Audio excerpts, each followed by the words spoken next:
this right here is one of the fastest RAM you can buy right now. And you might have seen Jay's video about the RAM and how you can waste money. And you're probably thinking, what a waste of money, right? But that was gamers, not creators. What about creative applications? This here goes up to 8,000 megahertz. Will this give your creative workflow more performance? Well, I'm glad you asked, because I found out. And now I'm going to tell you. Let's go. Part of this video is sponsored by Newegg and Velstorm custom pre-built PCs. Their PCs are meticulously designed for optimal performance at every budget. Perhaps you don't want to build your own PC. Velstorm has you covered at every price point. They're proud of their quality control as well as the quality parts choice by their technicians, which enables you to have the best performance and the longest lasting product. Customer satisfaction is another Velstorm's high priority, hence they're offering a lifetime support for all of their products. Their PCs are built in Oregon, USA, and my favorite is the Elite Workstation Ace 1. I'm gonna leave that in the description below, as well as some of the other options if you want to check them out. Check out Velstorm PCs on Newegg. I'll leave the links in the description below. So one interesting thing is this here is called Corsair Dominator Titanium, not Platinum. Remember, they used to be Platinums, now they're Titanium. What is this? 80 plus Titanium power efficiency? So these look truly amazing, and if you want something that looks just top class in your PC, these Dominator Titaniums are truly the ones. Absolutely insane looks for these. I was gonna test these at first, but it took a little time for these Dom Plats were previously Tom Tights to arrive, and I had to do something else first, which are these Kingston Fury Renegade.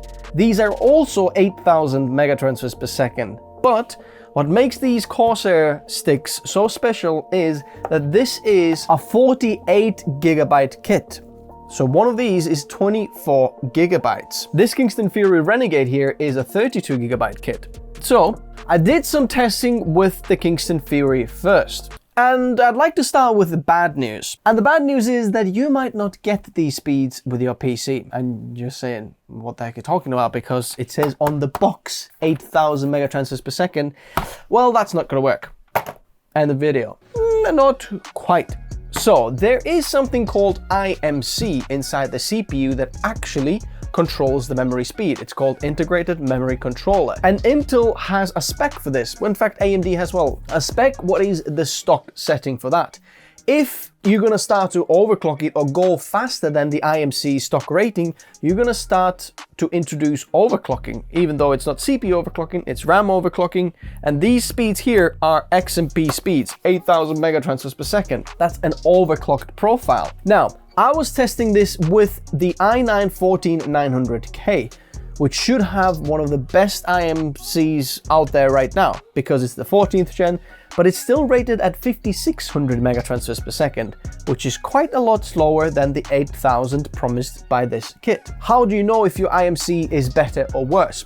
If you're using Asus motherboards, they have something called an SB score that you can check on BIOS. And maybe you can do it with some of the other manufacturer motherboards as well, but I know Asus specifically does that. And there's something called an SB score for your CPU. Stands for silicon pottery. And my 14900K has the score of 96, which isn't particularly good, really. If you get to 100 or over 100, I mean, that's insanely good score. So, that being said, it basically means that even when you're getting the latest and greatest CPUs, you're still gonna have to know if that SB score is faster or not. A lot of overclockers, a lot of people, what they do is they buy a bunch of CPUs, test them all, and return the ones that have lower SB score. A bit cheeky, but hey, at least you win the silicon pottery. Now, another interesting thing that I have found is that this Kingston Fury Renegade is actually running 1.45 volts. This Dominator Titanium is running at 1.4 volts. Even though this has a larger, bigger capacity, it actually runs it at lesser voltage. So what was my test bench setup? I was using Asus Z790 ProArt create a Wi-Fi motherboard for this, and I updated it to the latest BIOS available, as well as updated the management engine and all the drivers on the motherboard to make sure that everything that the motherboard has is supported with my memory kits. Installed the 14900K as well as a good 360mm AIO. This is the Phanteks Glacier 1 with 3 Phanteks T30 fans, so plenty of power to cool the 14900K, which is also limited to the stock specs in terms of power limit. I was using the Asus TUF RTX 4080 Super GPU for this, and then our choice of RAM then.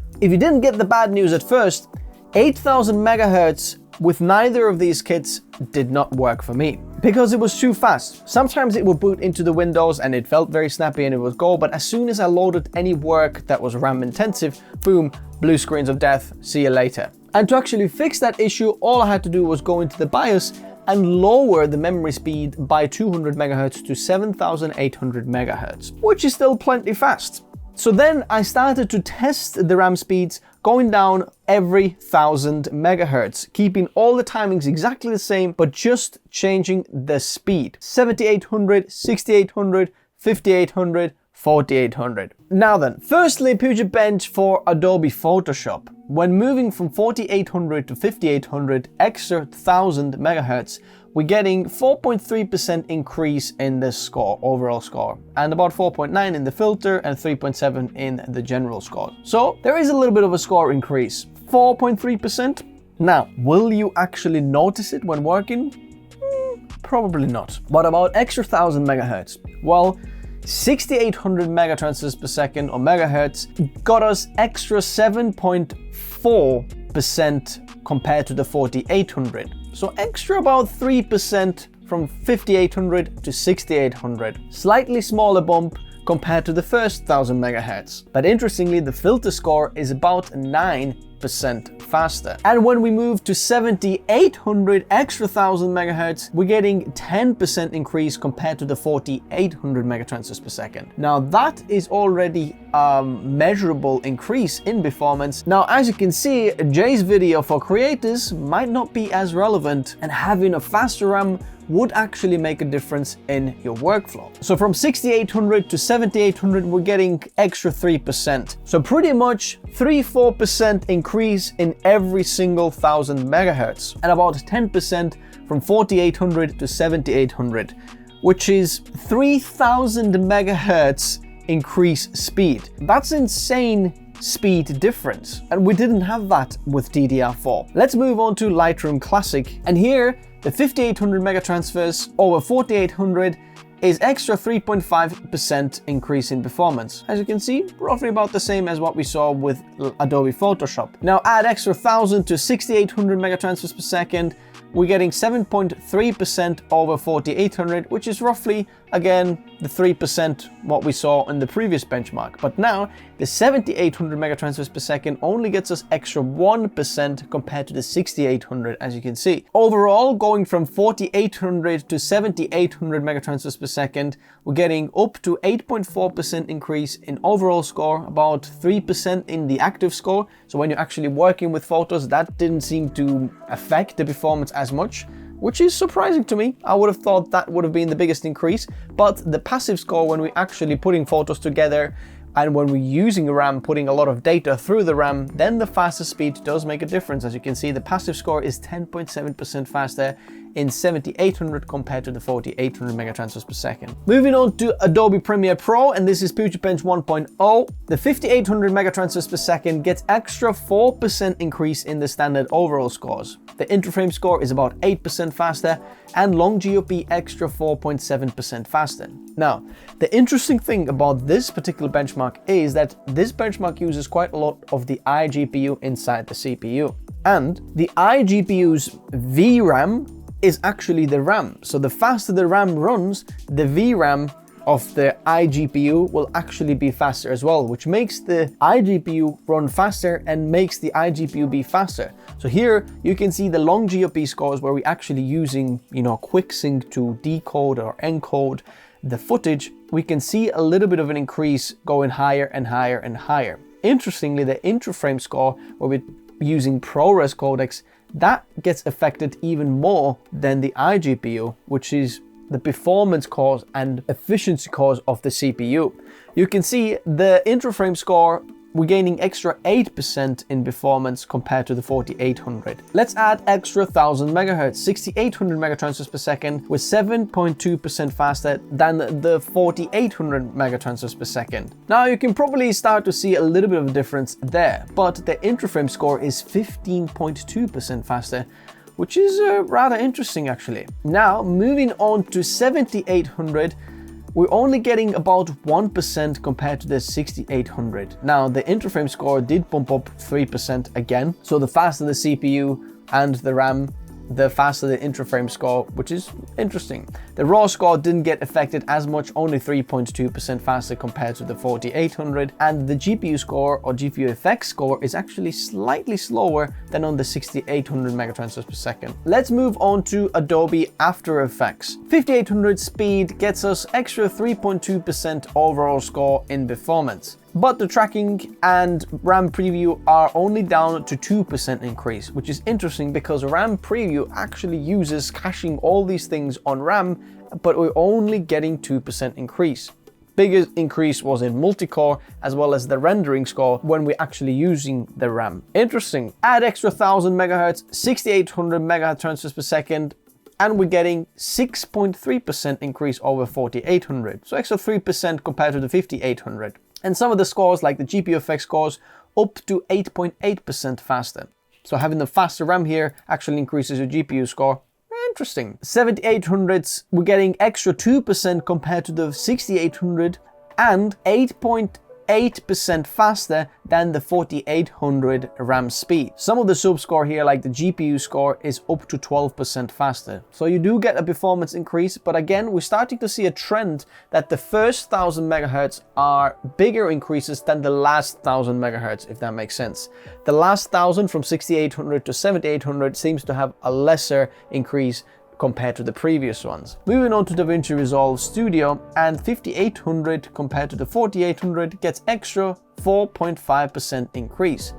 Now, 6800 megatransfers actually is slower than the 5800, which is quite interesting. And you can see that most of this is because of the fusion scores, and fusion score often scores all over the place. If you're looking at the 4K media score, that's pretty much exactly the same, slightly faster on the 6800, about 4.5% than the 4800, but the GPU effects are the same and the overall are about the same as well. Now 7800 is actually slower than the 4800, which just shows that perhaps not always the RAM speed does make a difference. We do score slightly faster in the GPU effects scores, but the fusion score is about 3.8% slower, and so is the 4K media score. So I'd say for DaVinci Resolve, really going above the Intel spec 5600 megatransfers per second. I know this is slightly faster here at the 5800, doesn't give you that much performance boost. But that is not all. What about the difference in capacity? I wanted to know if there is any difference between these kits as well, the Dominator Titanium as well as the Fury Renegade,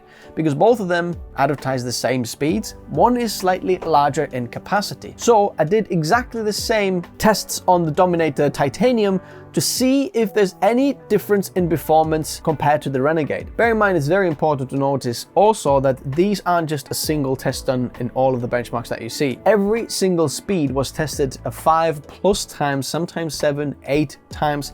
And then you see the ones that are out of the ballpark, I'm going to remove the scores to get the purest and most accurate score there, making sure that no background task that accidentally was running somewhere actually skewed the scores. So here in Photoshop, the Dominator Platinum is actually 1.6% slower. So we can say within 2%, they're performing exactly the same. I'd say 2 to 3% is within margin of error. Moving on to Adobe Lightroom Classic, and we can see that the Corsair RAM is actually 1.8% faster in the overall scores, 2.7 in the active and 1.5% in the passive scores. Again, within margin of error. Moving on to Premiere Pro and the Dominator Platinum, they're within 0.4% in overall scores. So as you can see, again, not that big of a difference. Adobe After Effects, we're seeing very much the same. In fact, we're 0.07% within each other of these scores, and that's an average of both,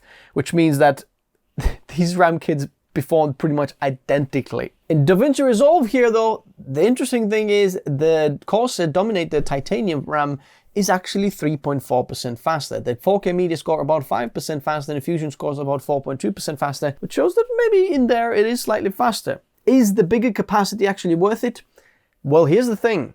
In these tests, the bigger capacity wasn't actually capped in a lot of these benchmark tests. 32 gigabytes often actually isn't capped there as well. So this doesn't necessarily represent the real workflow for you, because for your workflow, you might actually utilize quite a lot more of the RAM and the RAM capacity, which actually gives an edge for this Dominator Platinum to give you extra 12 gigabytes, 48, 36, yes, 12 gigabytes, which makes it a very interesting kit. Bear in mind, there's not that many 48 gigabyte kits with that fast memory. That's why I wanted to test this Corsair one, because that's quite a unique version of having it so fast. Now, your SP score for your CPU might be even higher, so you might actually get 8,000 megatransfers out from these, or even more. In conclusion, does faster RAM actually make a difference? And the answer is yes, it actually does. Having faster RAM does make a difference. Bear in mind, there is latency also involved with these kits. The cast latency for both of these is 38, but there's smaller timings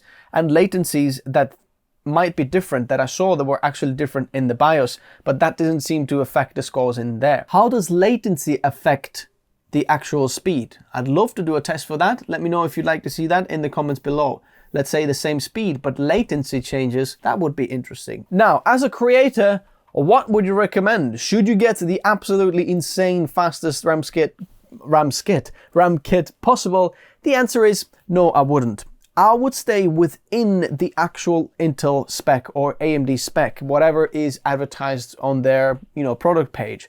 5600 megatransfers per second, and you'll know that you're not going to get any blue screens of death. Now, I am running actually 128 gigabytes of Corsair RAM as well.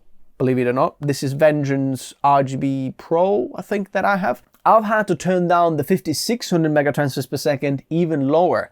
I'm running then at 5000 megatransfers per second, even though it should be 5600 megatransfers per second. But because there's 4 sticks, you also can't run them even faster than if I had 2 sticks. Then I probably would be able to run them at 5600 megatransfers per second.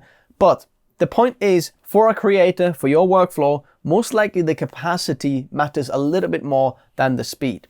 I'd highly recommend you get the stock speed, what's advertised, if you're running 2 sticks. If you're running 4 sticks, feel free to go even lower, because you're not going to be able to run even 5600 megatransfers per second if you're going above 64 gigabytes. And save even more when going for cheaper. For example, Corsair has these Vengeance RAM kits that are even more cheaper, or Kingston has this Kingston Fury Beast RAM kits that are even cheaper. I'm going to leave some in the description below for you to check out. So if you're running 128 gigabytes, for example, 4 sticks, get 2 64 gigabyte kits at 5000 or 5200 megatransfers per second. It's actually cheaper, and you're not going to be able to run them at the max speed anyway. What makes me excited is the next generation of CPUs when they improve the IMC in the CPUs. The 15th gen Intel, is this going to have 64 megatransfers per second IMC rated? That will be very interesting, because then we would suddenly be able to run our RAM kits even faster with 4 sticks. If you found this video helpful, hit that like button. It actually makes a difference. Subscribe if you haven't already. And if you want to reach out to me and ask any questions,